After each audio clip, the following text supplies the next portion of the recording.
Great job, Carl. Thanks. So I'm Wendy Kincaid with Blue Sky Morning, Business and Life Coaching. And I have a co-presenter, Mark Vanderpool. I'm not sure where he's at, but he was supposed to be here. I guess we'll go without him. Anyway, nonviolent communication, sometimes referred to as NVC, or compassionate communication, or as giraffe, is based on the work of Marshall Rosenberg and the Center for Nonviolent Communication. Dr. Rosenberg has identified two basic styles of language, and he's affectionately named them Jackal and Giraffe.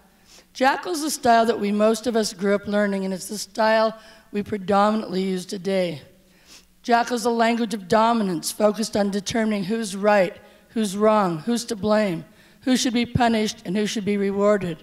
And it's based on the belief that someone has to lose in order for another to win. The language of Jackal, you're late. You're always late. You know, you're making me look bad. You're making me look bad. No. Fine, just go. Excuse me about this. There's that space. All right, where are we? Okay, giraffe. Giraffe is the language of the heart. Bring the mic up.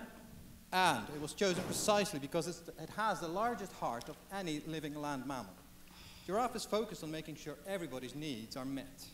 It relies on the belief that human beings want to make a difference and that we do things for others because of our fundamental desire to make a contribution to each other.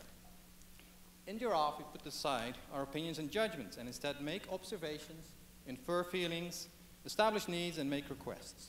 Learning to speak Giraffe in a world of jackals is challenging. In Giraffe, making observations without judgments is the first step.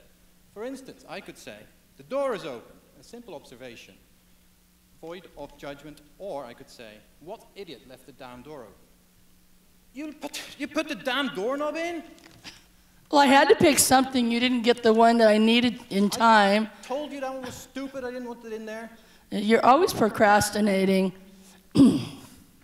No, you should have waited for the one I wanted to give you.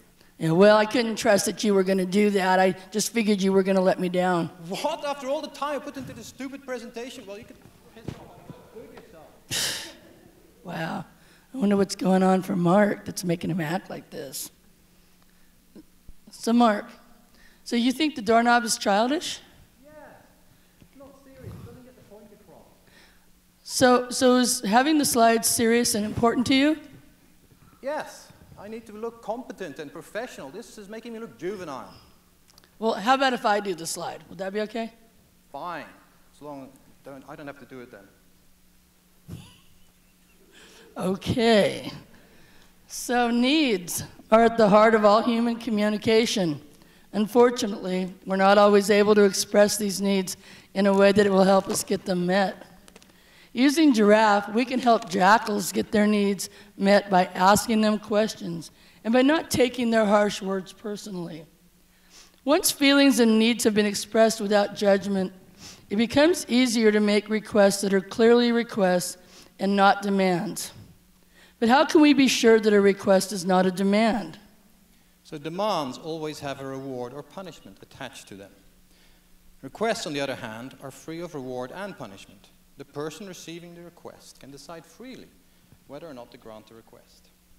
And if they choose to grant the request, their sole intention will be the simple desire to meet their own need of making a difference by helping another person get their needs met. And that's pretty much it. Well, that went well.